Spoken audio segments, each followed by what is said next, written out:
ओम श्री गुरुभ्यो नमः। हरि ओम। सदाशिवसमारंभां शंकराचार्यमध्यमाम् अस्मदाचार्यपर्यन्तां वन्दे गुरुपरम्परां। श्रुतिस्मृतिपुराणानाम् आलयं करुणालयं नमामि भगवत्पादशङ्करं लोकशङ्करं। शङ्करं शङ्कराचार्यं केशवं बादरायणं सूत्रभाष्यकृतो वन्दे भगवन्तो पुनः पुनः। शिवाय परिपूर्णाय शीतलाय चिदात्मने चित्तनाथाय नाथाय तेजसे ब्रह्मणे नमः। मयूरादिरूढं महावाक्यगूढं मनोहारिदेहं महच्चित्तगेहं महीदेवदेवं महावेदवाहं महादेवपालं भजे लोकपालम्।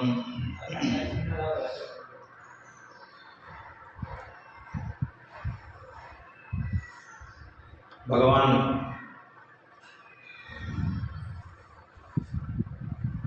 परमेश्वरन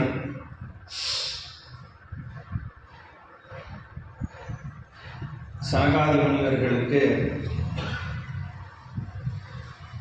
பிரம்மஸ்வரூபத்தை உபதேசம் பண்றார். சின்முத்திரை சின்முத்ராங்கிதஹஸ்தம். சின்முத்திரைன்றது ஜீவேஸ்வர ஐக்கியத்தை சொல்றது. இந்த கட்டவர்கள் வந்து ஈஸ்வரனை சொல்றது. கட்டவர்கள்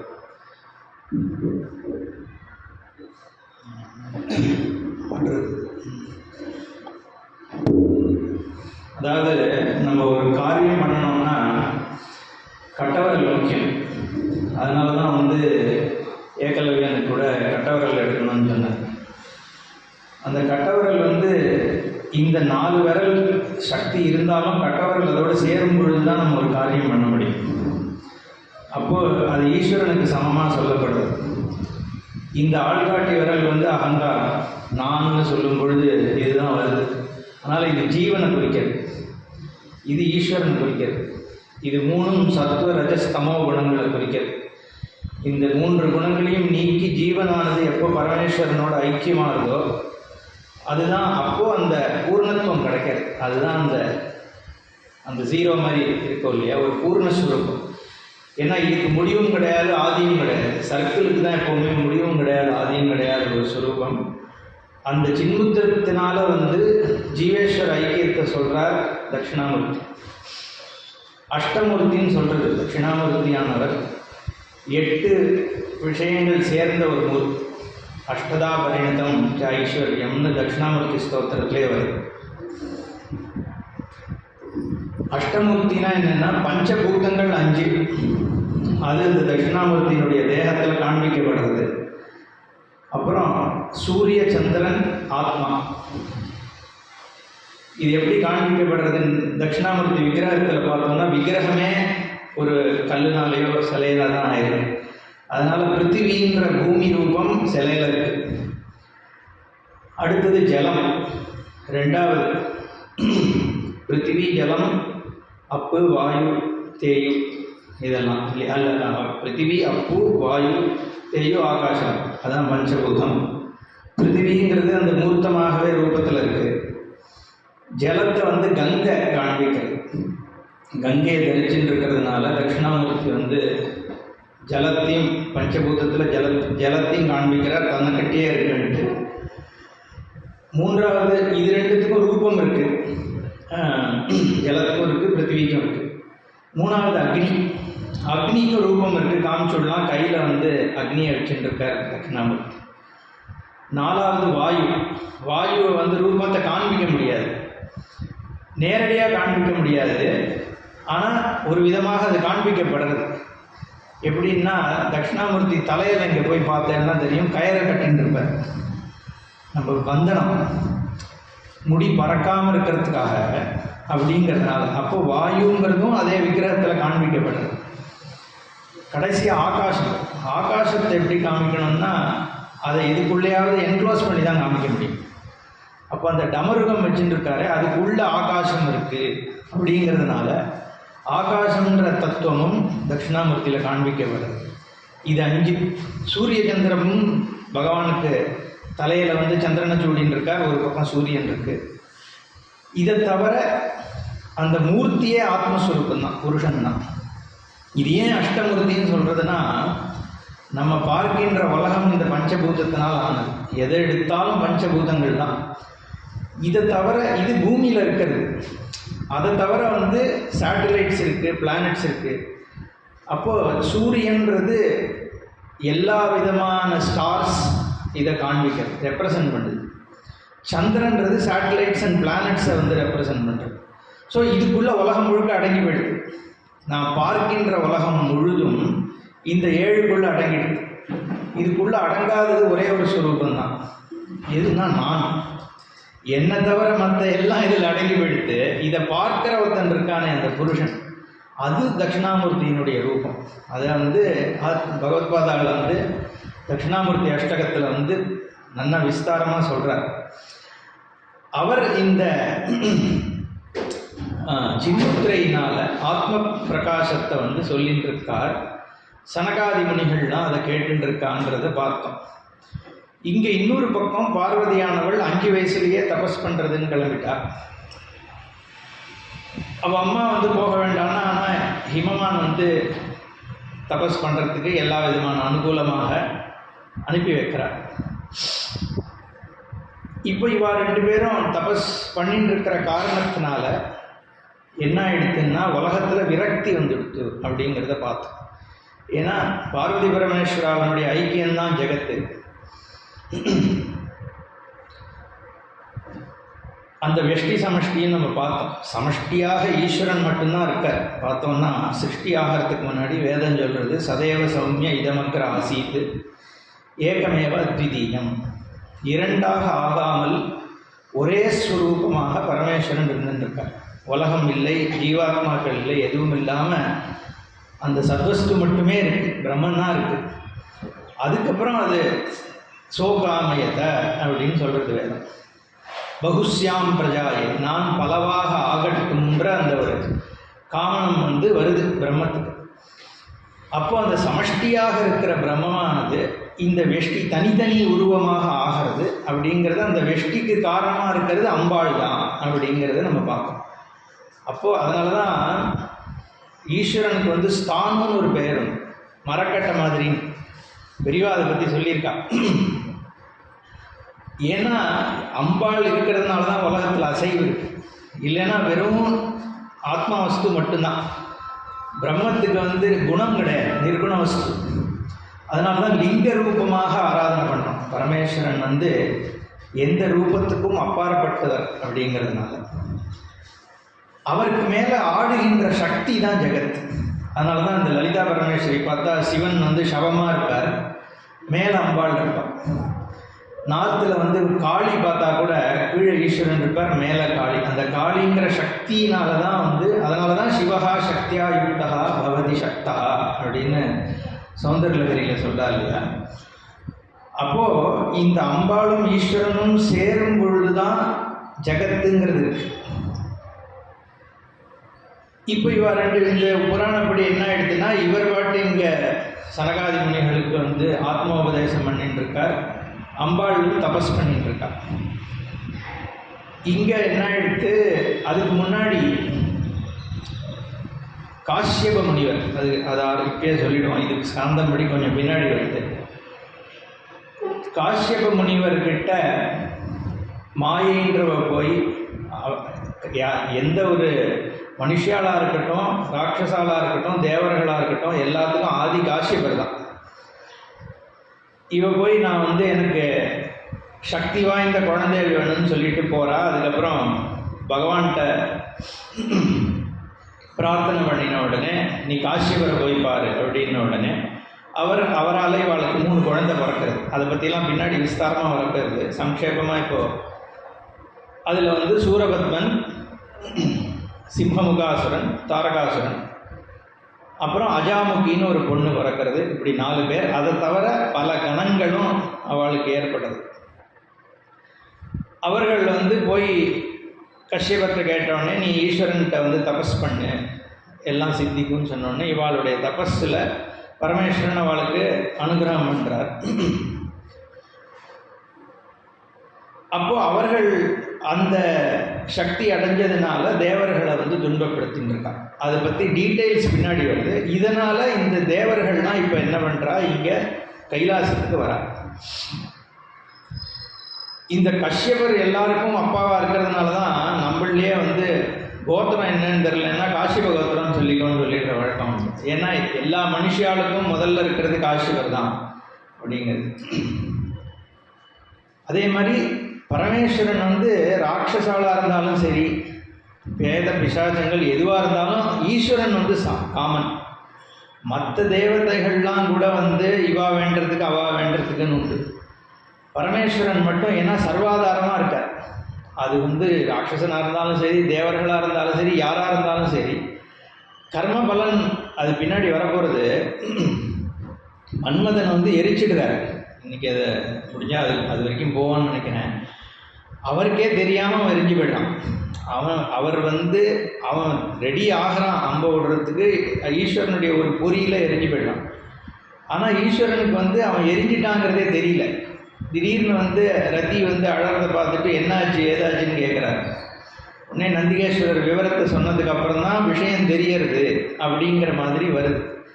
அது தாற்பயம் என்னன்னா, நம்மளுடைய கர்மாவனுடைய பலன் தான் ஈஸ்வரன் நமக்கு வந்து கொடுக்குறாரே ஒழிய, ஈஸ்வரனாக வந்து உனக்கு இதை பண்ணணும் அதை பண்ணணுன்ற நிர்ணயம் பண்ணுறது கிடையாது.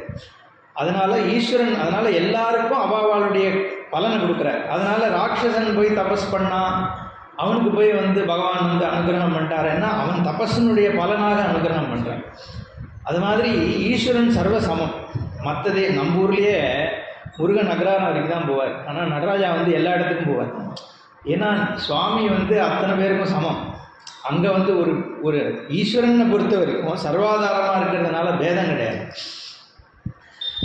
அதனால் இப்போ நந்திக்கிட்ட போய் இவாள்லாம் போய் முறையிட்ட உடனே அவர் போய் சுவாமிகிட்ட போய் சொல்கிறார், இந்த மாதிரி தேவர்கள்லாம் வந்திருக்கா அப்படின்னு சொல்கிறா. இல்லை இவர் தான் நந்திக்கிட்ட போய் இவா முறையிடுறா. நந்தி வந்து போய் சொல்ல மாட்டேன்றார். ஏன்னா பகவான் வந்து இவா இந்த மாதிரி சொல்லிட்டு போயிருக்கார், மன்மதனை தவிர வேறு யாரையும் உள்ள விட வேண்டான்னு அது வரைக்கும் பார்த்தோம். நம்ம அங்கே சின்முத்ரையா தயா தேஷாம் சின்ன சர்வேபி சம்சயாக, எல்லாருடைய சம்சயங்களையும் சின்முத்திரையாலேயே நீக்கின்று உபதேசம் பண்ணிட்டு இருக்கார் பகவான்னு வருது. அப்போது தேவர்கள் இது வரைக்கும் நம்ம பார்த்தோம். அப்போ ஜெகத் விரக்தமாயிடுதுன்னு உடனே அது ஒன்றும் பண்ண முடியாது, ஈஸ்வரன் அனுகிரகம் பண்ணலை அப்படின்னு சொன்ன உடனே இவாள்லாம் பிரம்மாவை தேடி போயிடுறான். அங்கே மன்மதனுக்கு வந்து வேலை இல்லாமல் போயிட்டான். அவன் என்ன பண்ணுறான், போய் தபஸ் பண்ண போயிட்டான். ஏன்னா உலகத்தில் இங்கே வந்து அம்பாள் பரமேஸ்வரன் பிரிஞ்சதுனால எதுலேயுமே ருச்சி இல்லாமல் போயிடுத்து. எல்லாருமே தபஸ் பண்ணுறான்னு உடனே மன்மதனும் தபஸுக்கு போயிட்டான். அப்போது தேவர்கள்லாம் என்ன பண்ணுறா, மனோவாதிபுரி அப்படிங்கிற இடத்துல பிரம்மாவை போய் தேடுறான். அங்கே பிரம்மலோகத்தை பற்றி அவருக்கு ரொம்ப விஸ்தாரமான வர்ணனம் வருது. என்னென்ன மாதிரி கிரகங்கள்லாம் அங்கே இருக்குது, எப்படிப்பட்ட மாளிகைகள் இருக்குது, என்னென்ன மரங்கள் இருக்குது, இதெல்லாம் சொல்லப்படுறது. அதுக்கப்புறம் பிரம்மாவை போய் தேவர்கள்லாம் ஸ்துதி பண்ணுறான். தொம் மாதா தொம் பிதா தேவ தொம் குருஸ்தொம் பிதாமஹா தொம் பிராதா சொம் சகாச்ச ஸ்ரீஹி அஸ்மாகமதிதைவதம் சமஷ்டிஸ்தம் ததா வியஷ்டிஹி ஆத்மனாத்மநாயகः त्वं तत्त्वं तत्त्वविश्चास्ति तत्त्वातीतः परात्परः.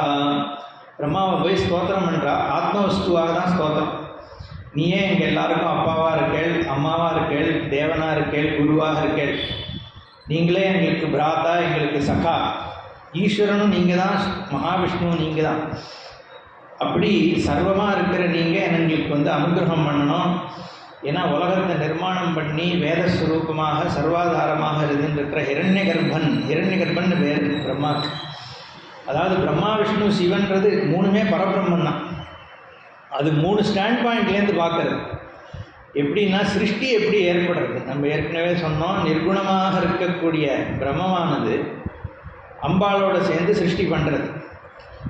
அந்த சிருஷ்டியும் எப்படின்னா, இப்போது ஒரு பொருள் இன்னொரு பொருள் ஆறா மாதிரி சிருஷ்டி கிடையாது. தன்னில் மாற்றமே இல்லாமல் ஏற்படுற சிருஷ்டி. இப்போ இந்த ரிங் இருக்குது, தங்கம் தங்கமாகவே இருக்குது, ஆனால் வளையலாக தெரியாது.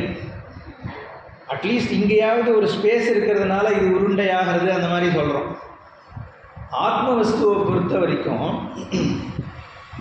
மாற்றமே இல்லாமல் உலகத்தை காண்பிக்கிறது. அதை எப்படி புரிஞ்சுக்கிறதுனா, நம்ம சொப்பனத்தில் தூக்கத்தில் சொப்பனம் பார்க்கணும். சொப்பனத்தில் பல விஷயங்கள் தெரியறது. நமக்கு ஆடு தெரியறது, மாடு தெரியறது, மரம் தெரியறது, மலை தெரியறது, மனுஷா தெரிகிறா, நம்மளும் தெரியும். ஆனால் இது எல்லாம் எதனால் எங்கே ஏற்படுறதுன்னா நம்மளோட புத்தியில் தான் ஏற்படுறது அத்தனை. அப்போது விஷயங்கள் பலவாக இருந்தாலும் இருக்கிற வஸ்து அங்கே ஒன்று தானே. அதே மாதிரி இங்கேயும் ஆத்ம வஸ்து தான் பிரகாசிக்கிறதுன்னு வேதம் சொல்கிறது. அப்போது சிருஷ்டி எப்படி ஏற்படுறது? வெறும் வாச்சாரம்பணம் விகாரோ நாமதேயம். எப்படி சொப்பனத்தில் வெவ்வேறு விஷயங்கள் தெரிகிறதோ அதை மாதிரி இங்கேயும் தெரிகிறது தான். அப்போது அந்த சிருஷ்டி எப்படி ஏற்படுறதுன்னா வேதத்தினால தான் சிருஷ்டின்னு சொல்கிறது சாஸ்திரம். நாமரூபத்தினால சிருஷ்டி. அந்த வேதத்தினால வார்த்தைகள்னால ஆகக்கூடிய சிருஷ்டிங்கிறதுனால சிருஷ்டி பண்ணுறதே பிரம்மா. பிரம்மான்றது வேதம் தான். அதனால தான் 4 முகத்தோட காண்பிக்கப்பட்டார். அதுக்கு இன்னொரு ஒரு அதான் நம்ம சாஸ்திரத்தில் ஒருத்தரை பல விதத்தில் பார்ப்போம். இந்த வெஷ்டி சமஷ்டி பற்றி நேற்றுக்கு சொன்னேன் இல்லையா? ஒரு மரம்ங்கிறது வெஷ்டி, காடுன்னோன்னா சமஷ்டி. எல்லா மரங்களும் சேர்ந்தது சமஷ்டி. எல்லாம் ஆனால் எல்லாமாக இருக்கிற இறைவன் அப்படின்னு நம்ம சொல்லும் பொழுது, இப்போ இந்த உடம்பு எடுத்துப்போம். இதுக்கு அன்னமயம்னு பேர். சாப்பாட்டுனால ஆனது. பிறக்கும் பொழுது இத்தினுண்டாக இருக்குது. அப்புறம் இட்லி தோசை மாறி மாறி உடம்பு இவ்வளோ பெருசாகிடுது. ஏற்கனவே வந்த உடம்பும் இட்லி தோசையினால் வந்த உடம்பு தான். அப்போது இந்த உலகத்தில் இருக்கிற அன்னம் இருக்கே, மொத்தமாக இருக்கிற அன்னத்தில் ஒரு பகுதி தான் இந்த உடம்பு. அப்போ அந்த எல்லா அன்னத்தையும் சமஷ்டின்னு சொல்கிறோம். இந்த ஒரு தேகத்தை வெஷ்டின்னு சொல்கிறோம். அது அன்னமய சமஷ்டி. அதே மாதிரி சாஸ்திரம் என்ன சொல்லுதுன்னா, மனோமயமும் சமஷ்டியாக தான் இருக்குது. எல்லா மனசுமே ஒரு சமஷ்டி இருக்குது. எப்படி ஸ்தூல தேகத்தில் சமஷ்டி இருக்கோ அது மாதிரி நம்ம மனசுமே ஒன்றோட ஒன்று கனெக்டட். அதனால தான் ஒருத்தருக்கு ஏதாவதுன்னா நம்ம மனசு பதபதைக்கிறது. விவேகானந்தர் என்ன சொல்கிறார், ஞானி யோகிகள்லாம் அவள் மனசுனாலேயே கம்யூனிகேட் கூட பண்ணிப்பாங்க. அப்போது ஒரு சமஷ்டி இல்லாமல் அது முடியாது. இதுக்கும் அதுக்கும் ஒரு சம்பந்தம் இருக்கணும் இல்லையா?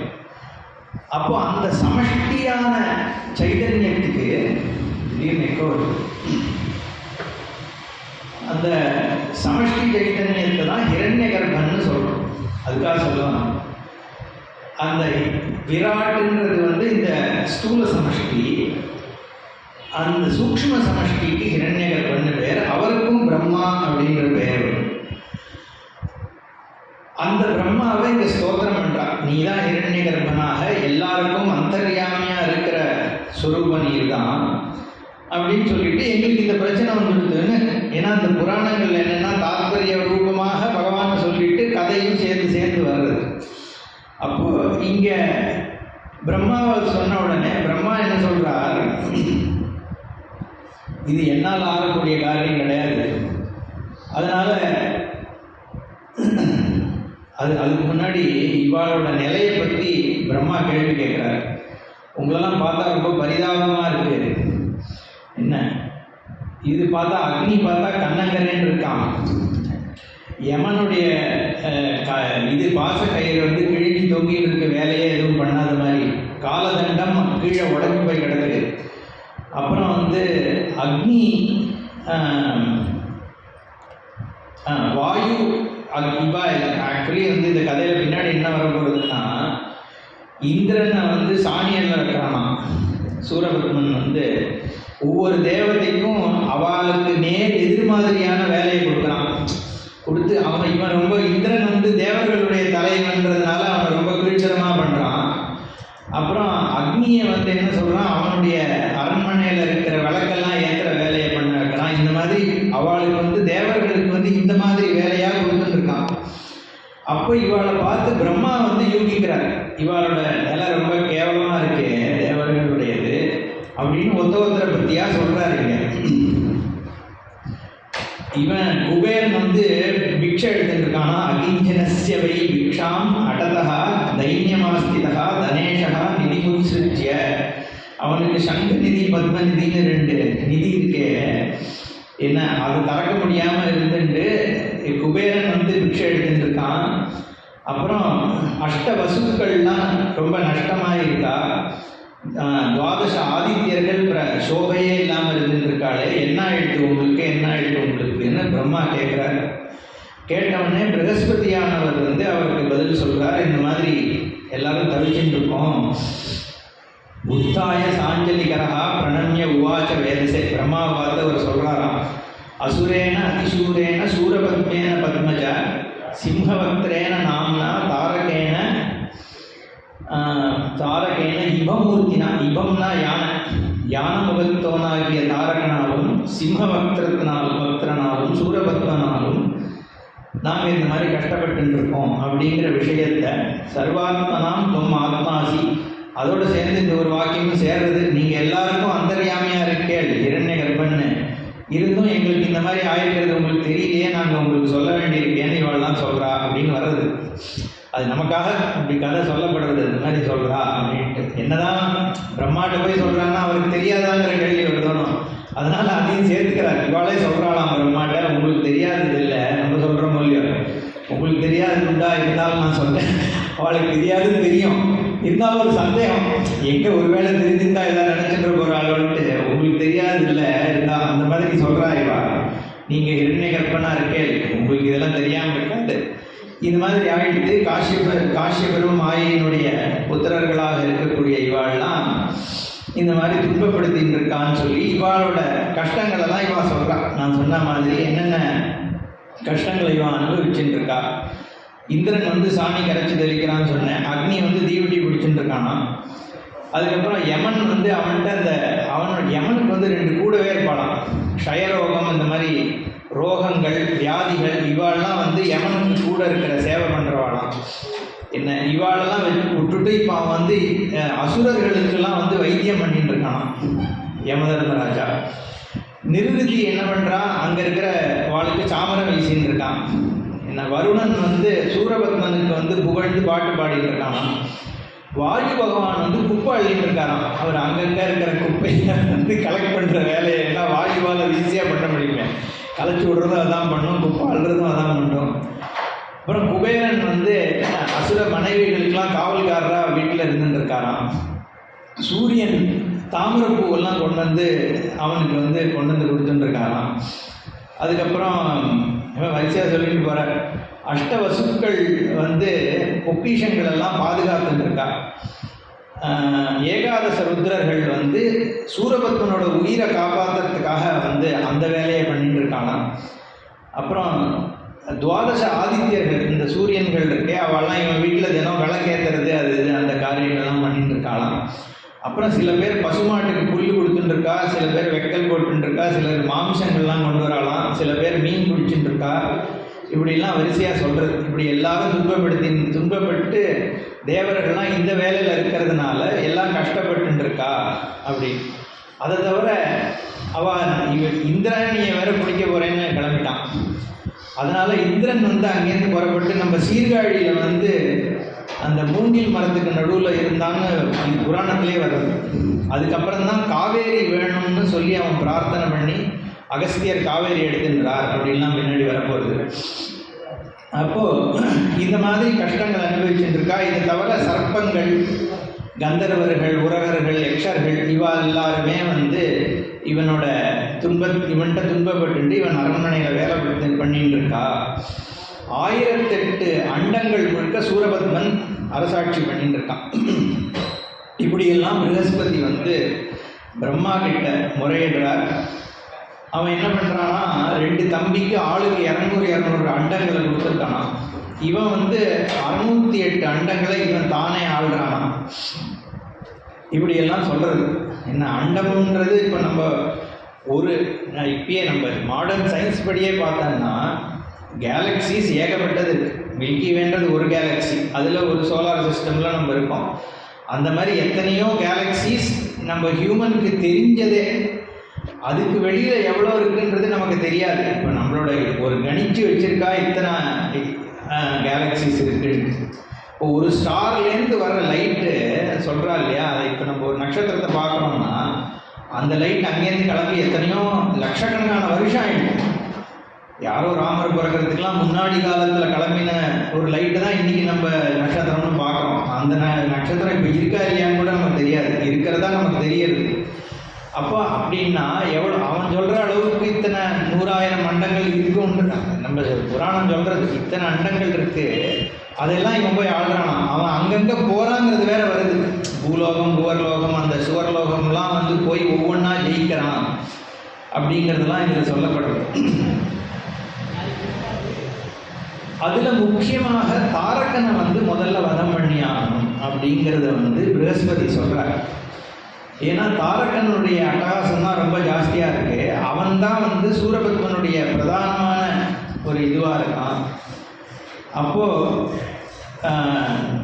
மகாவிஷ்ணுவுடைய சக்கரமே யுத்தம் நடந்திருக்கு. சக்கரத்தை சுதர்சன சக்கரத்தை போட்டிருக்கார், அதை பிடிச்சி மாலையாக போட்டுட்டான் அவன் அந்த அளவுக்கு. ஏன்னா பரமேஸ்வரனுடைய ஒரு ஏற்கனவே வரம் இருக்குது, எந்த தேவர்களாலும் உனக்கு ஒன்றும் ஆகாதுன்ட்டு. ஏன்னா இவன் என்ன சூரபத்மன் என்ன வரம் கேட்குறான்னா, எந்த தேவர்களாலும் எனக்கு மிருத்யு ஏற்படக்கூடாது, அப்படியே எனக்கு மிருத்யு ஏற்படணும்னா உன்னுடைய புத்திரனால தான் எனக்கு ஏற்படணும். அந்த மிருத்யு கூட எப்படி இருக்கணும்னா, அது முடிஞ்சதுக்கப்புறம் நான் உன் புத்திரனை தாங்கணும், உன் புத்திரன் என்னையும் தாங்கணும், ரெண்டுமே நடக்கணும்னா. அதனால தான் இவன் தாங்கிறதுக்காக மயிலாகவும் அவர் தாங்கக்கூடிய சேவலாகவும் ரெண்டாகவும் அவனே ஆனான். ஸோ இவனுக்குள்ளே இருக்கிறதும் பகவான், பகவானுக்குள்ளே இருக்கிறதும் இவன்ற மாதிரி. ஏன்னா பகவான் கீதையில் சொல்லும்பொழுது என்ன சொல்கிறாருன்னா, நானே எல்லாருமே இருக்கேன், எல்லாம் எனக்குள்ளே இருக்குன்ட்டு. அந்த மாதிரி ஒரு தத்துவப்படி இங்கே மயிலினால் தாங்கப்படுறார் முருகன், முருகனால் தாங்கப்படுறது சேவல் அப்படிங்கிற தாற்பயத்தினால அந்த மாதிரி எனக்கு வந்து வரம் வேணும்னு இவன் கேட்டுக்கிறான். அப்போ தாரகனை வதம் பண்ணுறது, நான் கொஞ்சம் ஃபாஸ்ட்டாக கதையில் போயிட்டுருக்கேன், ஏன்னா எனக்கு ஃபுல்லாக தாற்பயமாக சொல்லியாச்சு. அப்போ பிரம்மா என்ன சொல்கிறார், சரி இதுக்கப்புறம் நம்ம என்னால் பண்ண முடியாது, வைகுண்டத்துக்கு போகலாம் அப்படின்னு சொல்லிட்டு இவாள்லாம் கிளம்பி மகாவிஷ்ணுவை பார்க்க போகிறார். ஏன்னா பரமேஸ்வரனை பார்க்க தான் போனால் அவர் அப்போ பார்க்க முடியலங்கிற பொழுது, சரி பிரம்மாட்ட போனால் பிரம்மா அவர் பண்ண முடியலன்னு இவ விஷ்ணுகிட்ட போகிறார். அங்கே வைகுண்டத்தை பற்றி விவரணம் வருது.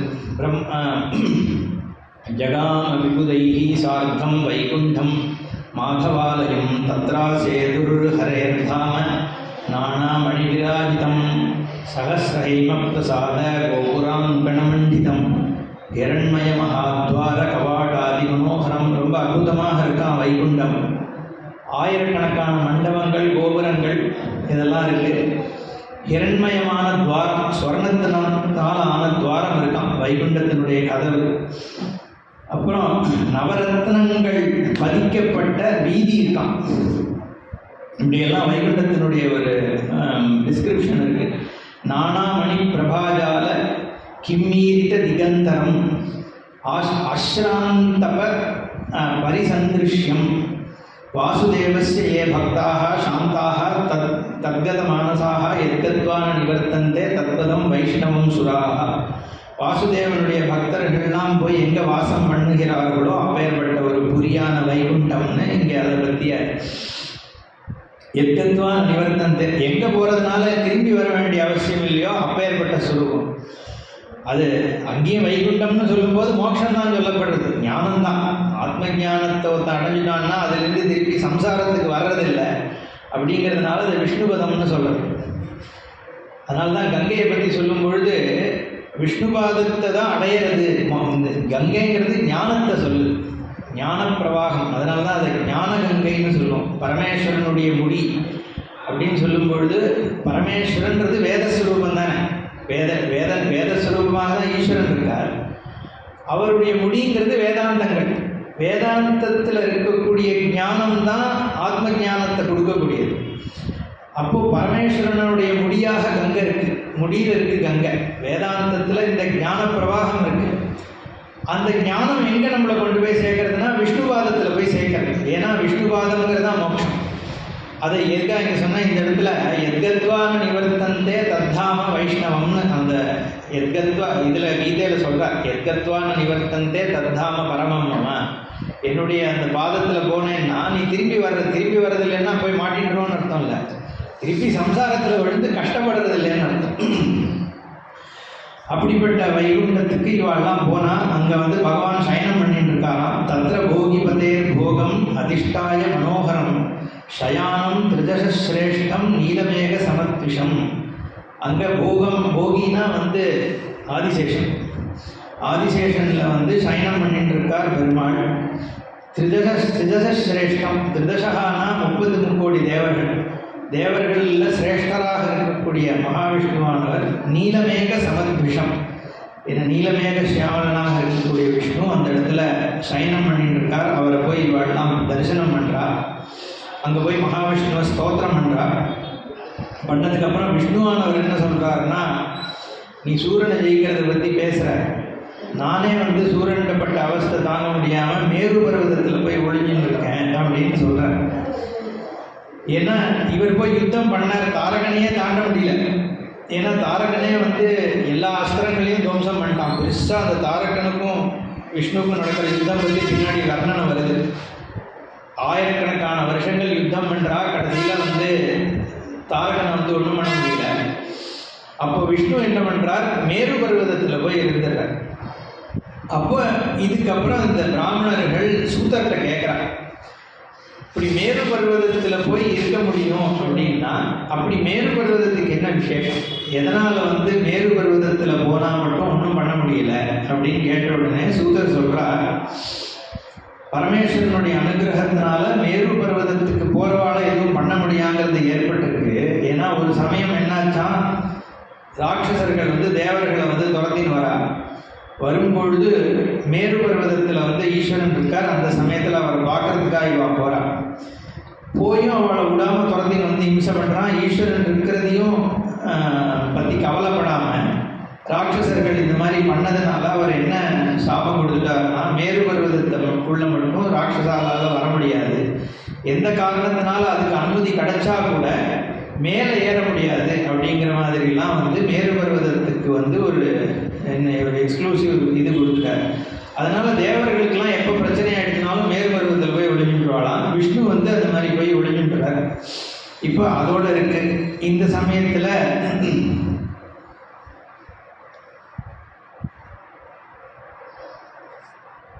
விஷ்ணு இவாளுக்கு ஒரு வழி சொல்லணும்னு இவா கேட்ட உடனே இவரும் ஸ்தோத்திரம் பண்ணுறார். விஷ்ணு ஒரு சிவஸ்தோத்திரமே பண்ணுறார். இந்த இடத்துல ஒரு ஸ்தோத்திரம் நான் படிக்கிறேன். ருத்ராட்சமாலிகா கிளுப்த பூஷணோ விமலாகிருதி. இவர் ஸ்தோத்திரம் பண்ணுறதுக்கு முன்னாடி இவர் தபஸ் பண்ணுறார். மகாவிஷ்ணுவானவர் ருத்ராட்ச மாலை விபூதி எல்லாம் தரிச்சுட்டு விஷ்ணு பண்ணுறாராம். கிருஷ்ணாஜினோத்தரா சங்கா மௌஞ்சி காஞ்சியா ஆகிருதி பஸ்மனா சஜலேனைவ பாவிதேன திரையம்பகை திரியாயுஷேன தாரேன பஞ்சாட்சர சமன்விதை திரிபுன்றாங்கி. ஸோ இதில் மகாவிஷ்ணுவானவர் ருத்ராட்ச மாலை பஸ்மம் திரிபுன்றாங்கமாக தரிச்சுட்டு இருக்கார். திரியாயுஷம்ன்ற மந்திரத்தை சொல்லி தரிக்கணும்னு இருக்கு. நம்ம சந்தியாவந்தனத்தில் உள்ள கஷ்யபஸ்ய திரையாயுஷம் இதெல்லாம் சொல்லி, அதாவது விபூதி எப்படி தரிச்சுக்கணுங்கிறதுக்கும் ஒரு இது இருக்கு. இன்ஃபேக்ட் பஸ்மமே இந்த பரமேஸ்வரனுடைய சுரூபத்தை சொல்லக்கூடியது தான். இப்போ நான் ஏற்கனவே ஸ்தானம்னு சொன்னேன் இல்லையோ, பரமேஸ்வரன் கட்ட மாதிரின்னு சொல்லிட்டு, அம்பாள் இப்போ மகாபரிவா சொல்லும்போது சொல்லுவா, அம்பாளுக்கு கதம்பவன வாசினின்னு ஒரு பெயர் உண்டு, அப்பர்ணான்னு ஒரு பெயர் உண்டு. பர்ணம்னா இலை, தாமிர பரணின்னு சொல்கிறோம் இல்லையோ, செப்பு இலைக்கு தாமிர பர்ணம், தாமிர சபை இருக்கோ இல்லையோ அங்கே, அதனால தாமிர பரணின்னு பேர் நதி. இந்த பர்ணம்னா இலைன்னு அர்த்தம். அப்பர்ணானா இலை இல்லாத கொடி. அம்பாள் பிரளய காலத்தில் அவ்யாகிருத்தமாக இருக்கா. எப்படி நம்ம அதை எப்படி புரிஞ்சுக்கணும்னா, நம்ம தூங்க போகிறோம், முழிச்சுட்டு இருக்கும்போது நமக்கு அஞ்ஞானம் இருக்குது, நான் வேற இது வேறன்னு இருக்குது. தூக்கத்துக்கு போனால் நான் வேற இது வேறங்கிறதுலாம் எதுவும் தெரியல. ஆனால் தூங்கி எழுந்ததுக்கப்புறம் இருக்கிற அஞ்ஞானம் திரும்பி வந்துடுதோம். அப்போ தூங்கும்போது அந்த அஞ்ஞானம் எப்படி இருக்குன்னா அவ்யாகிருத்தமாக இருக்கு, அன்மேனிஃபெஸ்ட்னு சொல்கிறோம். இருக்குது ஆனால் தெரியல. அது மாதிரி பிரளயத்தில் என்ன ஆகுதுன்னா ஜீவன்கள்லாம் அவ்யாகிருத்த அவஸ்தைக்கு போயிடும். ஏன்னா இந்த ஜீவன் எப்போ நம்ம இப்போ இதுவாக பிறந்திருக்கோம், முன்னாடி ஜென்மாவில் ஏதோ ஆடு மாடாக பிறந்தோம், அதுக்கு முன்னாடி திருப்பி ஏதோ மனுஷனாக பிறந்திருப்போம், அதுக்கு முன்னாடி வேறு ஏதாவது கழுதியாக பிறந்திருப்போம், ஏதோ அப்படி தானே வந்துட்டு இருக்கு. ஜீவாத்மா எப்போ முதல்ல தோன்றிட்டு அப்படின்னு ஒரு கேள்வி கேட்டோம்னா, நம்ம வாழ்க்கை எப்படி இப்போ ஒரு ஜென்மா ஏற்படுறதுன்னா ஏன் ஏற்படுறது? நம்ம பாப புண்ணியத்தை தீக்கிறதுக்காக ஏற்படுறது. இவ்வளோ பாபம் பண்ணியிருக்கோம், இவ்வளோ புண்ணியம் பண்ணியிருக்கோம், அதை எடுத்துன்னு வரோம். அதனால தானே ஜாதகத்தில் இவன் இதை தான் அனுபவிப்பான்றது இருக்கணும். அப்போ பிறக்கும் போதே இந்த புண்ணியங்கள் இந்த பாபங்கள் நமக்கு இந்த ஜென்மாக்குன்னு வருது. அப்போ முதல் ஜென்மா அதுக்கு பாபம் புண்ணியம் இருந்திருக்காதுல்ல, அப்படின்னா அது எப்படி பிறக்க முடியும்? அப்போ பாப புண்ணியம் இருந்தால் தான் பிறக்க முடியும். பாப புண்ணியமே இல்லாத ஒன்று ஜென்மா எடுக்க முடியாது. அதனால் வெரி ஃபஸ்ட்டுன்னே கிடையாது நம்மளுக்கு. நேற்றுக்கே அதான் நான் சொன்னேன். ஏன்னா இது எல்லாத்துக்கும் ஃபஸ்ட்டுன்னு நம்ம சொல்ல முடியாது. எப்போ நமக்கு பாப புண்ணியம் இருந்தால் தான் பிறக்க முடியுமோ அப்போ முதல் தடவையாக பிறந்தது. அப்போ அஜ்ஞானத்தினால தான் இந்த பிறவின்னா திடீர்னு அஜ்ஞானம் வந்துடுமா? அதுவும் வர முடியாது. அப்போ எப்போவுமே அஜ்ஞானம் இருந்துட்டு இருக்கு, எப்போவுமே புண்ணிய பாபம் இருந்துட்டு இருக்குன்னு தான் ஆகும். அப்போ இந்த சிருஷ்டியை பொறுத்த வரைக்கும் நம்ம அதனால தான் முதல்ல எவல்யூஷன் பிக் பேங் ஆச்சு. அதுக்கப்புறம் எவால்வ் ஆகி ஸ்டோன் ஏஜ் அயர்ன் ஏஜ் இப்போ மனுஷன் ஆகிட்டோன்னு நம்ம சொல்கிறது இல்லை. சாஸ்திரம் என்ன சொல்லுதுன்னா திருப்பி சிருஷ்டி ஆகும். சதுர்யுகம் வருது, சதுர்யுகம் வருது. அப்புறம் பிரம்மாவனுடைய ஆயுசு முடியறது, அவரும் போயிடுறார். திருப்பி பிரளயமாகி திருப்பி இன்னொரு பிரம்மா வரார், திருப்பி மனு வரான், திருப்பி யுகங்கள் வருது. இப்படி போயிட்டே இருக்கு. அப்போது இத்தனை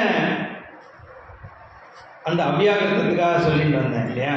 அவ்யாகிருத்தம்ங்கிறது இந்த ஒரு சிருஷ்டி ஏற்படும் பொழுது, சிருஷ்டி பிரளயமாகும் பொழுது அந்த ஜீவன்களுடைய பாப புண்ணியம்லாம் அன்மேனிஃபெஸ்டாக போயிடுது. இந்த உலகமுமே அன்மேனிஃபெஸ்டாக போயிடுது. எல்லாம் இருட்டாயிடுது. எப்படி நம்ம தூக்கத்தில் இருட்டாயிடுதோ அது மாதிரி இருட்டாயிடுது பிரளயத்தில்.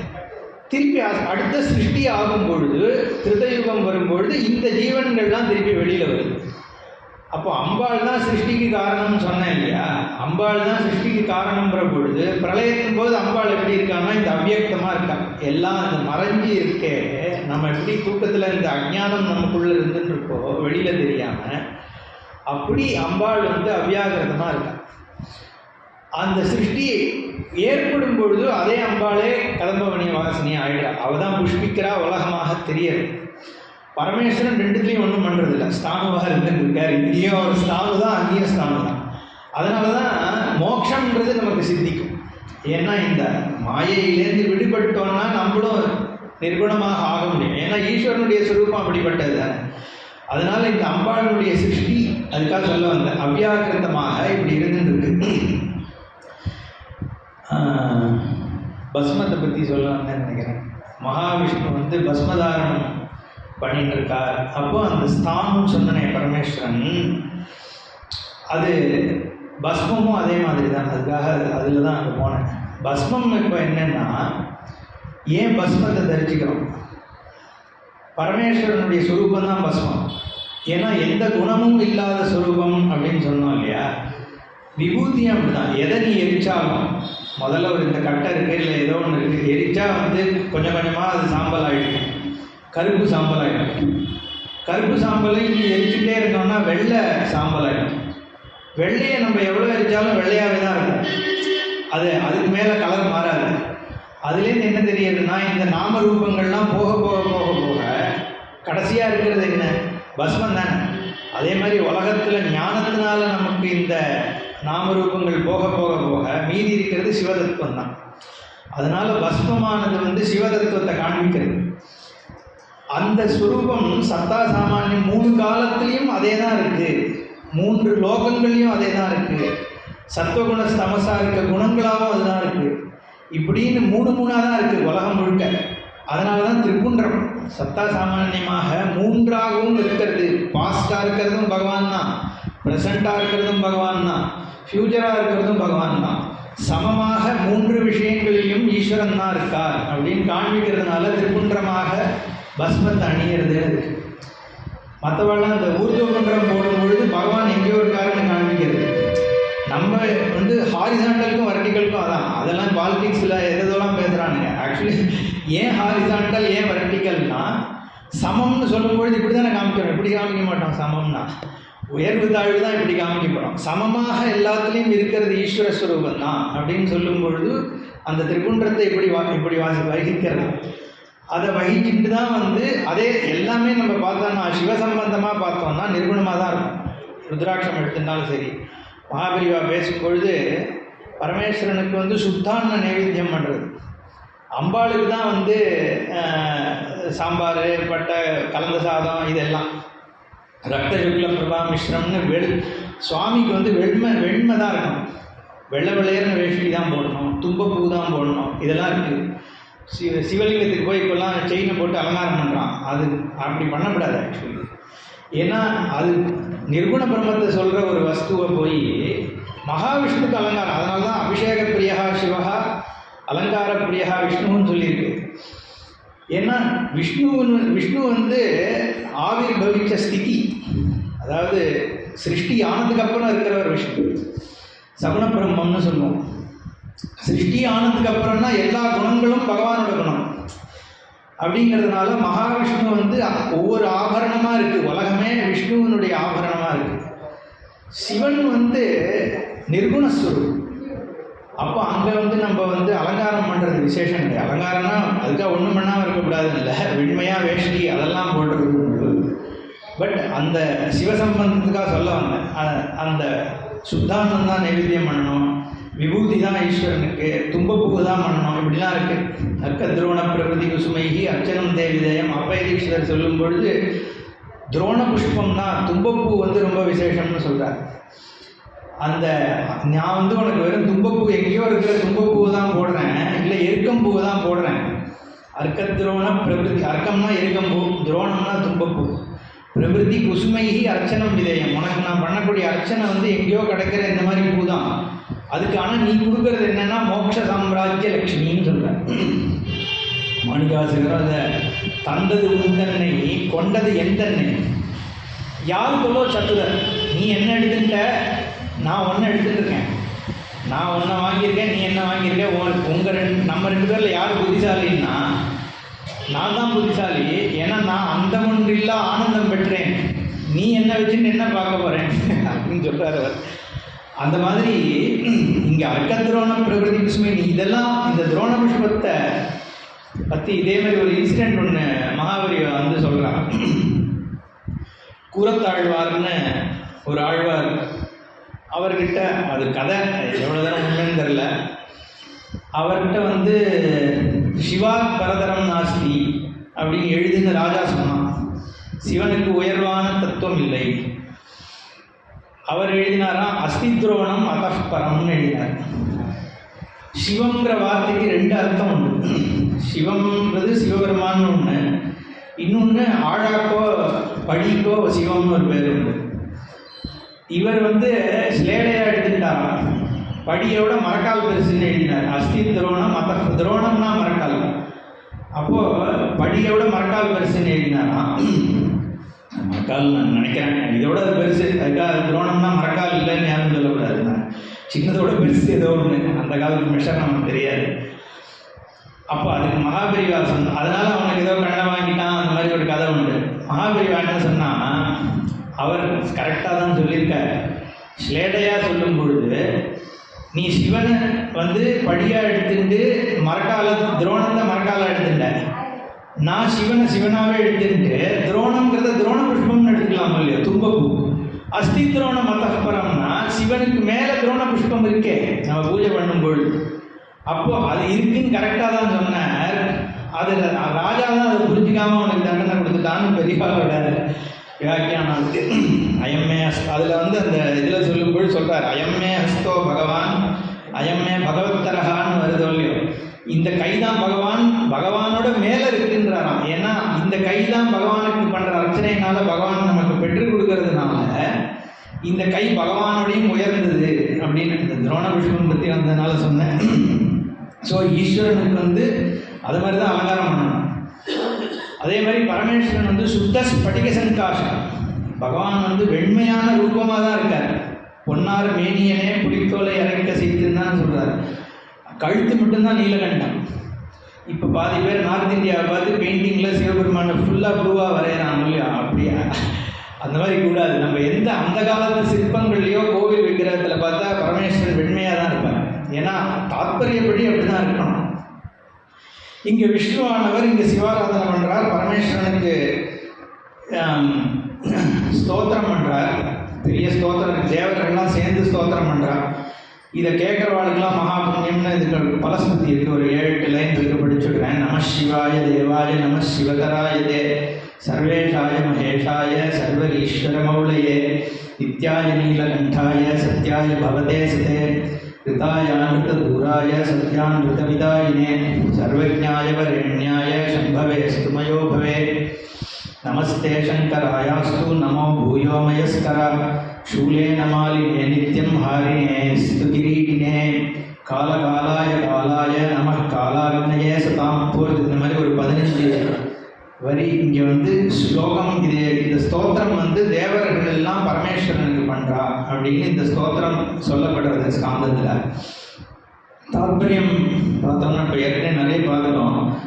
வேறு ஏன்னா இன்னும் முருகனே பிறக்கலையே, அது இன்னும் இன்னைக்குள்ள அட்லீஸ்ட் வந்து ஹிமவான் பார்வதி விவாகம் இருக்குமாதிரி பண்ணணும்னு பார்க்குறேன். அப்புறம் பரமேஸ்வரன்கிட்ட வந்து சூரனை பற்றி இவாள்லாம் சொல்கிறான். சொன்ன உடனே ஏன்னா இவாள்லாம் மகாவிஷ்ணு எல்லாம் பிரார்த்தனை பண்ண உடனே இது பரமேஸ்வரன் வந்து அனுகிரகம் பண்ணுறார்.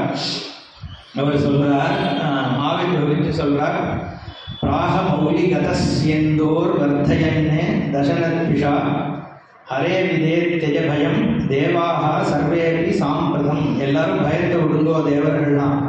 உத்வாத்திய குகமாத்தியம் சம்ஹரிஷ்யே அசுரான்ஷனாது.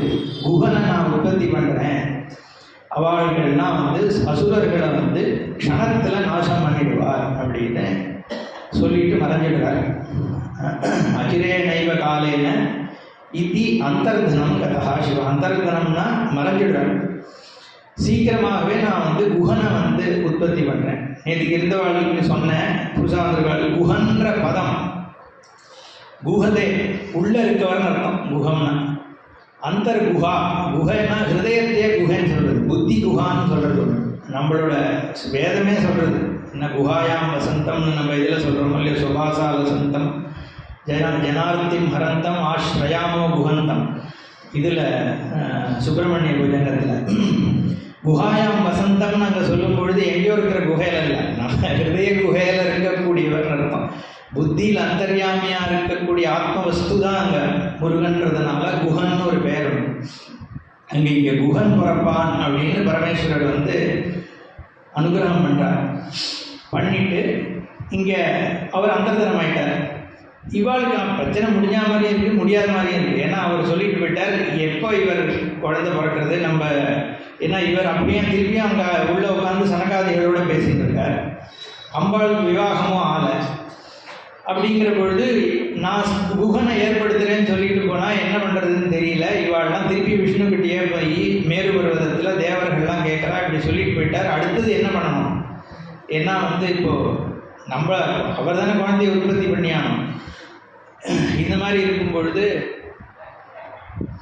விஷ்ணு என்ன சொல்கிறார், இதுக்கு வேறு வழியே இல்லை, இதுக்கு ஒரே ஒரு ஆள் தான் இருந்தால் மன்மதனை வர சொல்லுவோம்.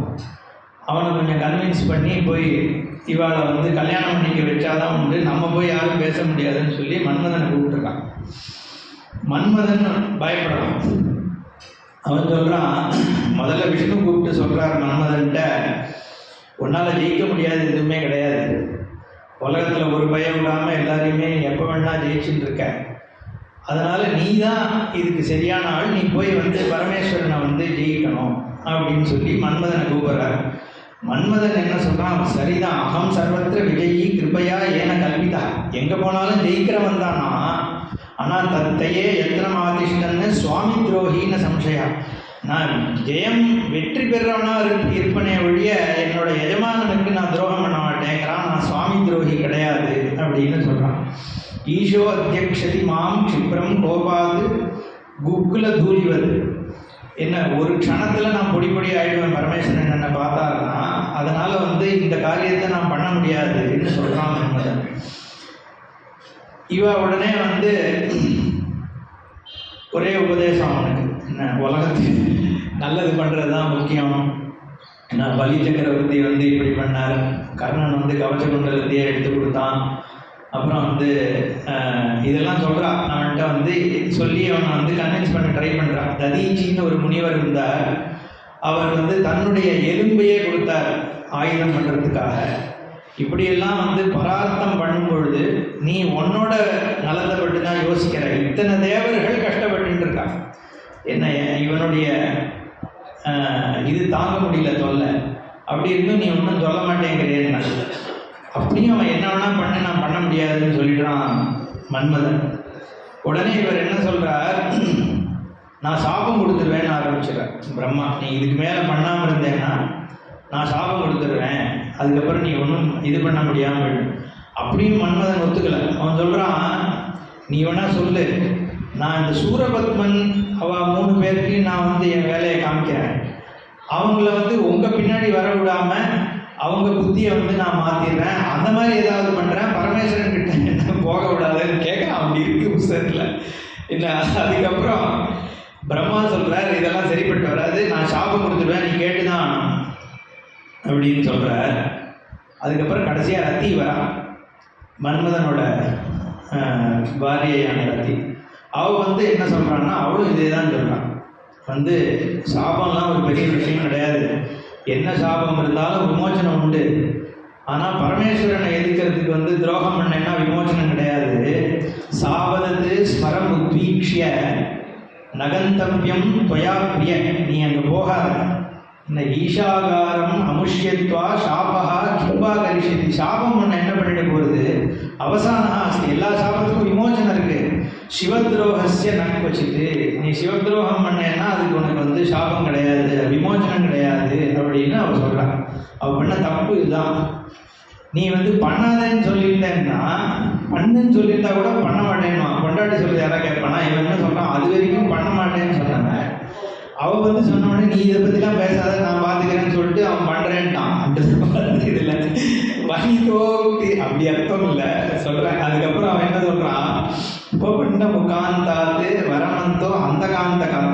அவன் என்ன சொல்கிறான், பரமேஸ்வரனுடைய அம்புனாலேயோ இதனாலேயோ சாகிறதே மேல். இந்த பிரம்மாண்டையும் அவன்கிட்டையும் நான் போய் இங்கே சாபத்தை வாங்கி இருக்கிறதுக்கு பதிலாக நான் பரமேஸ்வரனுடைய கண்ணால் சாகிறது எனக்கு எவ்வளோ நல்லது, அதனால் நான் இதை பண்ணுறேன்னு சொல்லிட்டு மன்மதன் கிளம்புறேன்னு சொல்லிட்டான். அகம் கவிஷ்யே தேவேன யோத்தும் திரிபுர வித்ரிஷான்னு சொல்கிறான். நான் கிளம்புறேன் அப்படின்னு சொன்ன உடனே பிரம்மா ரொம்ப சந்தோஷமாயிட்டார். அவனுக்கு தன்னுடைய ஹாரத்தை எடுத்து போடுறாராம். மகாவிஷ்ணுவும் ஒரு நவரத்தனமான மாலையை கொடுக்குறார். தேவர்கள்லாம் ஆசீர்வாதம் பண்ணுறான், நல்லபடியாக போயிட்டு நீ உன் காரியத்தை சாதிச்சுட்டு வா அப்படின்னு சொல்லி. ஏன்னா உலக நன்மைக்காக தானே பண்ண போகிறான். அப்படிங்கிறதுனால அவனை ஆசீர்வாதம் பண்ணி வைக்கிறான். மன்மதனும் கிளம்புறான். அது பெரிய வர்ணனை இருக்குது. மன்மதன் எப்படி கிளம்புறான் அப்படின்னு சொல்லிட்டு, அவன் சேர்ப்பு வஸ்திரத்தை போட்டுட்டான், தலையை எண்ணெயை தடவி படபடன்னு வாரிட்டான், பெரிய பெரிய புஷ்பங்களெல்லாம் போட்டுட்டான். அவனை பார்த்தாலே ஒரே இதுவாக இருக்கான் எல்லாருக்கும். அப்படி ஒரு இதுவாக மன்மதன் கிளம்புறான் பரமேஸ்வரனை கலைக்கிறதுக்காக. இதில் தேவர்கள்லாம் புஷ்பம் மாதிரி பொழியறான். ஒரு பெரிய காரியம் நடக்க போகிறது இங்கே சுப்பிரமணியனுடைய அவதாரம் ஏற்படுறதுக்கு ஒரு முக்கியமான கட்டமாச்சே அப்படின்னோடனே இவன் போகிறான். போய் மன்மதன் கைலாசத்தில் போய் முதல்ல இந்த மரங்கள் அது இது மேலெல்லாம் அன்பு எரியறானா, எதுவுமே வேலையாகலை. ஏன்னா நந்திகேஸ்வரனுடைய அனுகிரகம் இருக்குது, மன்மதனால் ஒன்றும் பண்ண முடியாதுன்ட்டு. இதுக்கப்புறம் மன்மதன் என்ன பண்ணுறதுன்னு தெரியல. அவன் நந்திகிட்டேயே போய் பிரார்த்தனை பண்ணுறான். இந்த மாதிரி இதுதான் காரணம், நானாக இங்கே வரல, சுப்பிரமணியன் இந்த மாதிரி சூரபத்மன் இந்த மாதிரியெல்லாம் வரம் வாங்கியிருக்கான். அப்படிங்கிற பொழுது பகவானும் அம்பாளும் தனித்தனியாக தபஸ் பண்ணிட்டு இருக்கா. சனகாதி முனிவர்களுக்கு இவர் உபதேசம் பண்ணிட்டு இருக்கார், அம்பாள் இங்கே தபஸ் பண்ணிட்டு இருக்கார். அதனால என்ன பண்ணுறதுன்னு தெரியல. ஏன்னா பகவான் இந்த மாதிரி ஒரு புத்திரன் அவதாரம் பண்ணாதான் சூரபத்மனுடைய வதம் ஏற்படும் இருக்குங்கிறதுனால தேவர்கள்லாம் என்னை யாசித்ததுனால நான் இந்த காரியத்தில் இறங்கியிருக்கேன்னு சொல்கிறார். அதுக்கப்புறம் நந்தி சரின்னு அனுஜ்ஞை கொடுத்துருக்கார். ஏன்னா பரமேஸ்வரன் ஏற்கனவே மன்மதனை மட்டும் உள்ளே விடலான்னு சொல்லியிருக்காருன்னு, அதனால் நீங்கள் உள்ளே போகலாம் அப்படிங்கிறத சொல்லிடுறார் நந்திகேஸ்வரன். ஆனால் அவர் ஒரு அட்வைஸ் பண்ணுறாராம், எப்படி நீ போகணும் அப்படின்னு சொல்லிட்டு. நீ மேற்கு பக்கமாக போ அப்படின்னு நந்தி இவனுக்கு மன்மதனுக்கு அனுஜ்ஞை கொடுக்குறார். இவன் கிழக்க இருக்கான். தெற்கு திசையை தாண்டி மேற்கு, ஏன்னா மன்மதன் வந்து சூரிய அஸ்தமனம் நிலையத்துக்கு அப்புறம் தானே வந்து நுழையலாம். அதனால் வந்து மேற்கு பக்கத்துலேருந்து தான் மன்மதனுடைய பிரவேசங்கிறதுனால நீ மேற்கு பக்கமாக போ அப்படின்னு சொல்கிறார். சொன்ன உடனே மன்மதன் போகிறான். போய் அங்கே போய் பரமேஸ்வரனை பார்க்குறானாம். திவ்யே வீராசனே சுகம் யோகினாம் யோகி நிந்திதம் சுத்தஸ்படிக சங்காசம் பூஷிதம் பூஷணைகி. பகவான் வந்து திவ்யமான வீராசனத்தில் உட்கார்ந்துருக்கார். என்ன, யோகிகளுக்கெல்லாம் யோகியாக இருக்கக்கூடியவர். சுத்த ஸ்படிக சங்காசம் வெள்ள வெளியேற்ற தன்மையோடு கூட பூஷணங்கள் தரிச்சு கொண்டு வியாக்கிர சர்மம் புலித்தோலை தரிச்சுட்டு இருக்காராம். என்ன, யோக பட்டம்னு சொல்லுவாள். ஐயப்பன் போட்டுருக்கார் இல்லையா, காலை கட்டின்னு உட்காருது. அந்த மாதிரி இருந்துட்டு தட்சிணாமூர்த்தியாக இவாளுக்கு சனகாதிகளுக்கு வந்து உபதேசம் பண்ணிட்டு இருக்கார். அப்படி ஒரு ரூபத்தை பார்க்குறான், தரிசனம் பண்ணுறா மன்மதன். நிஸ்தரங்க சமுத்ராபம் நீலகண்டம் ஜெகத்பிரபும் நித்யானாம் நித்தியம் ஈசானம் சேதனானாம் சேதனம். வாசு எத்தனை மணிக்கு? சாயிரட்சிக்கு அப்புறம் தானே இல்லை இப்போ கச்சா கதை முடிஞ்சு சாயிரட்சிக்கு அப்புறம் சாயிரட்சி தானே. அப்போ பரமேஸ்வரனை பற்றிய வர்ணனை இருக்கு. பிரகாசிக்கிறார் எப்படின்னா அந்த 3 பிரகாசம். இதில் பாவக இந்து தினாதிபான் 3 விஷயம் சொல்றது. பரமேஸ்வரனுடைய கண்களே 3 சொல்லுவோம். சோம சூரிய அக்னி லோச்சனாய நமஹான். ஒரு பரமேஸ்வரனுக்கு வந்து 3 கண். ஒன்று சூரியன், ஒன்று சந்திரன், அக்னி. ஏன்னா இது 3 தான் வந்து லைட்டை கொடுக்கறது பிரதானமாக. ஏன்னா எனர்ஜியே நம்ம அக்னியில் டியூப்லைட் எல்லாத்தையும் சேர்த்துக்கணும். இந்த இது 3 பிரகாசத்தை கொடுக்கறது. ஏன் அது 3 பரமேஸ்வரனுடைய கண்ணாக இருக்குன்னா தாத்பரியம் என்னங்கிறதுக்கு சொல்கிறேன். நம்மளோட கண்ணு வந்து இருக்கிறதுல லைட் ரிஃப்ளெக்ட் ஆனதுனால நம்ம கண்ணில் பார்க்குறோம் இல்லையா. இப்போ இது தெரியறதுன்னா சூரியன் சந்திரன் இந்த லைட்டு வந்து இதில் ரிஃப்ளெக்ட் ஆகி என் கண்ணுக்கு போகிறதுனால நான் பார்க்குறேன். நான் வந்து காண்பிக்கப்படுறதை நான் பார்க்குறேன். ஈஸ்வரன் அந்த மாதிரி பார்க்க முடியாது இல்லையா. ஏன்னா ஜெகத்தை காண்பிக்கிறதே ஈஸ்வரன் தான். உலகம் வந்து ஈஸ்வரனால தான், ஈஸ்வரன் தான் ஜெகத்தேங்கிற பொழுது உலக அனுபவத்தை ஏற்படுத்துறதே ஈஸ்வரன்ற பொழுது அவருடைய கண் வந்து ரிஃப்ளெக்ட் ஆகிறத பார்க்குற கண்ணாக இருக்க முடியாது. அவருடைய கண்ணு தான் உலகத்தையே காண்பிக்கிற கண்ணாக இருக்கணும். அதனால சோமசூரிய அக்னிலோச்சனாய நமஹான ஈஸ்வரனுக்கு பேர். அதை தான் இங்கே சொல்கிறார். பாவகேந்து தினாதிபான். பாவகன்னா அக்னி, இந்துனா சந்திரன், தினாதிபன்னா சூரியன். அப்படி இருக்கக்கூடிய ஈஸ்வரன் அங்கே உட்கார்ந்து இருக்கார். அந்த ஸ்வரூபத்தை பார்த்து தரிசனம் பண்ணுறார். பண்ணின உடனே ரதி ரொம்ப துக்கப்படுறான். இப்படியெல்லாம் வந்து மன்மதன் வந்து பண்ணிட்டான்னு. சமோகனாஸ்திரத்தை வந்து இன்னும் 10 நிமிஷத்தில் முடிச்சுடுறேன். சமோகனாஸ்திரத்தை வந்து மன்மதன் எடுக்கிறான். எடுத்த உடனே பரமேஸ்வரன் வந்து தெற்கு மூளை வழியாக பார்க்கிறார். ஏன்னா யமனுடைய திசை இல்லையா. அவனுடைய 3வது கண்ணை வந்து திருத்தீயா தட்சிணா கோணாத்து கீழகா ஜாதகா கிருஷான் ஒன்று லேசாக அந்த, ஏன்னா அவன் மரத்துக்கு பின்னாடி ஒளிஞ்சுட்டு இருக்கான் மன்மதன். லேசாக அந்த நெற்றிக்கண்ணை திறந்த உடனே அந்த க்ஷணத்தில் பஸ்மமாகி விழுந்துடுறான். அவன் அந்த இவன் அம்பு போடுறதுக்குள்ளேயே பஸ்மமானதுக்கு அப்புறம் கையிலேருந்து அந்த அம்பு தெரிச்சிடுது. அது வந்து சுவாமியை அடிக்காமல் போய் பார்வதியை மட்டும் அடிச்சுவிட்டான். அப்படிங்கிறதுக்கு அப்புறம் ஒரு விடுவிடுன்னு போயிட்டு இருக்கேன்.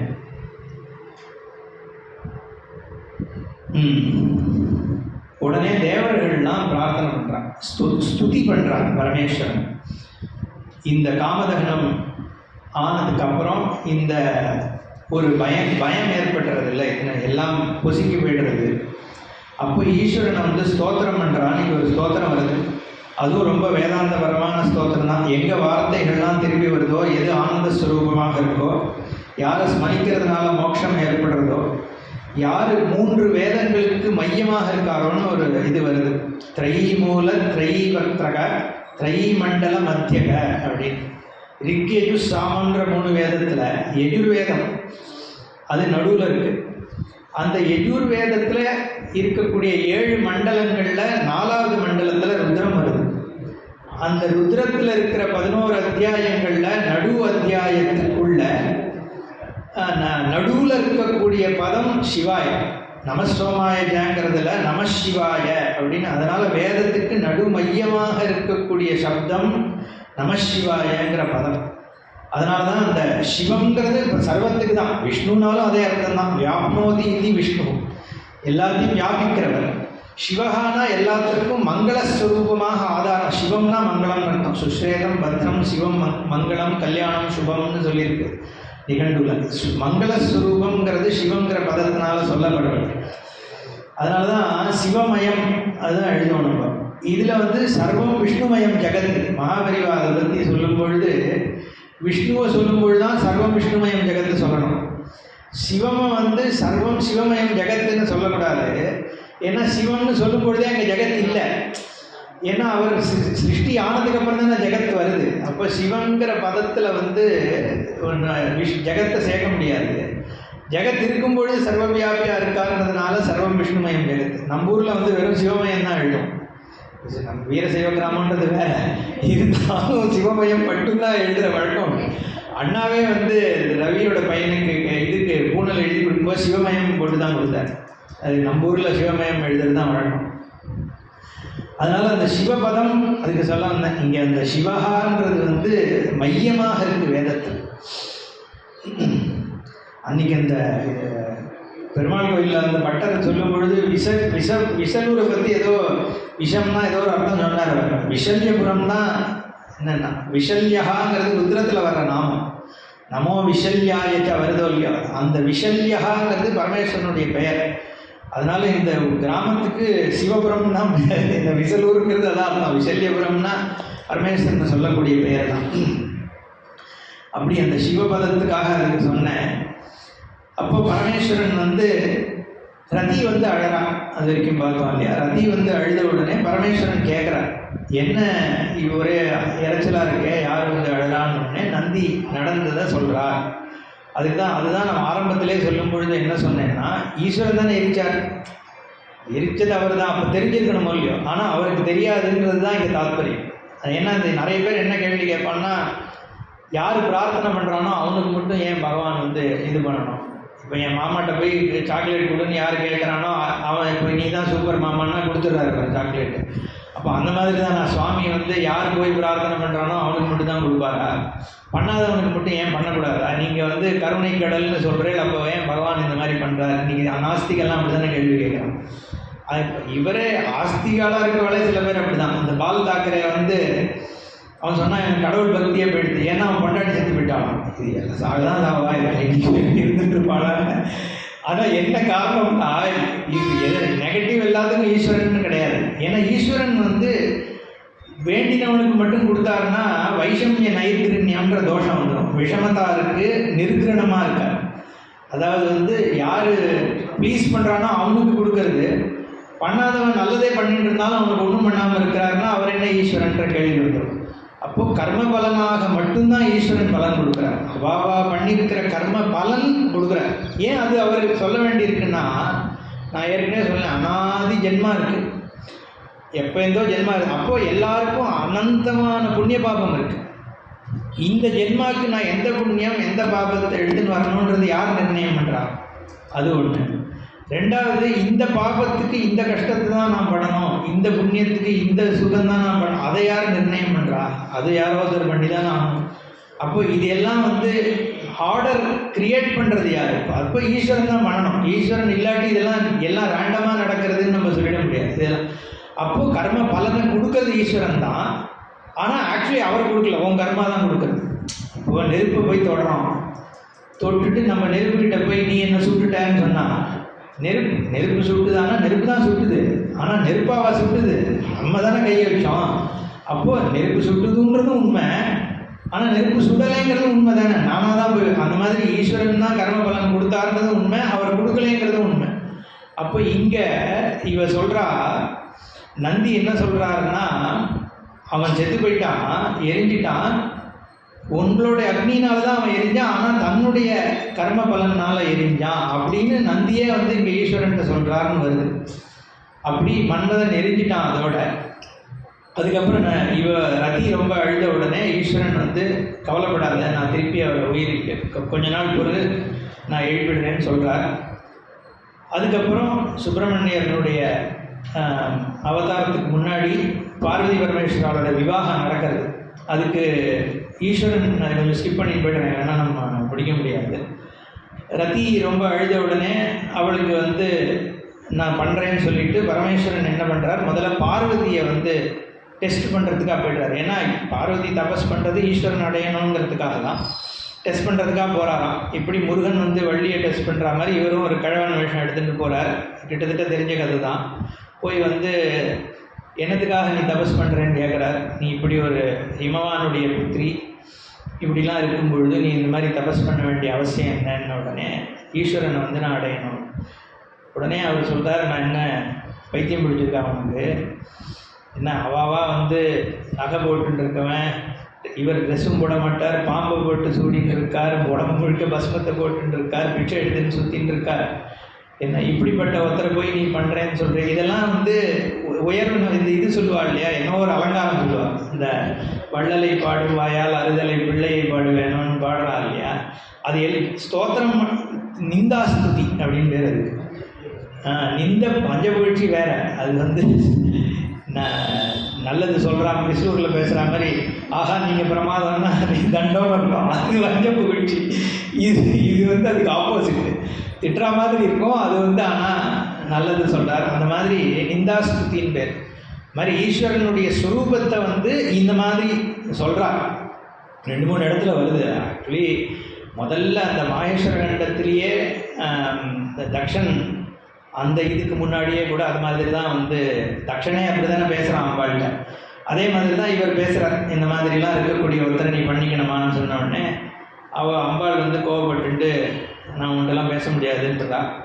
அப்புறம் பகவான் ஆவிர்வவிச்சு நான் நாளைக்கு உங்கள் ஹிமவான்கிட்ட பேசி உன்னை விவாகம் பண்ணிக்கிறேன் அப்படின்னு சொல்லிட்டு போயிடுறார். அதுக்கப்புறம் சப்த ரிஷிகளை கூப்பிட்டு பகவான் அனுப்புகிறாராம், போய் விவாகம் பேசிட்டு வர சொல்லி. அவள் போய் பேசுகிறான். அங்கேயும் ரொம்ப ரொம்ப அழகான சில கான்வர்சேஷன்லாம் வருது. அவளே என்ன சொல்கிறா, மேனை சொல்கிறா, ஹிமவானுடைய பத்னி ஒரு சம்பந்தம் பண்ணுறதுனா ஒரு ஈக்குவல் ஸ்டேட்டஸ் இருக்கிற இடத்துல தான் பண்ணணும். சுண்ணாம்பு கொடுக்கணும், யானை மேலே இருக்கவனுக்கு சுண்ணாம்பு கொடுக்கணும்னா நானும் யானை மேலே இருந்து தான் கொடுக்கணும்னு ஒரு வாக்கு அந்த காலத்தில் இருந்திருக்கு. அந்த மாதிரி எத்தனை ஆயிரம் வருஷம் முன்னாடி எழுதினாலும் அவன் சொல்கிறா, யானை மேலே இருக்கிறவனுக்கு சுண்ணாம்பு கொடுக்கணும்னா நானும் யானை மேலே இருக்கிற மாதிரி தான் இருக்கணும், அதனால் சம அந்தஸ்து இருக்கிறவாள் தான் பண்ணணும். இப்படி ஒருத்தரை கொண்டு எங்கள்கிட்ட சொல்கிறேன்னு அவள் சொல்கிறா. அப்போ திருப்பி சப்த ரிஷிகள்லாம் பரமேஸ்வரனை ஸ்தோத்திரம் பண்ணி அவரை பற்றி நீ சரியாக புரிஞ்சிக்கலன்னு அந்த தாத்பரியங்களெல்லாம் அவள் சொன்னதுக்கப்புறம் ஒத்துட்டு விவாகம் நடக்கிறது அப்படிங்கிறதாக இருக்குது. அதை நம்ம அடுத்த இதில் பார்ப்போம். அதுக்கப்புறம் உடனே ஆவிர்வவிச்சிடறார், முருகன் வந்துடுறார். நாளையிலேருந்து முருகன் வந்துடுறார். 2 நாளாக இதே போயிட்டு இருக்கு, பூர்வாங்கமாக போயிட்டு இருக்கு. ஓம் பூர்ணமத பூர்ணமிதம் பூர்ணாத் பூர்ணமுதச்யதே பூர்ணஸ்ய பூர்ணமாதாய பூர்ணமேவாவசிஷ்யதே. ஓம் சாந்தி சாந்தி சாந்தி. ஹரி ஓம் ஸ்ரீ குருभ्यो நமः. ஹரி ஓம்.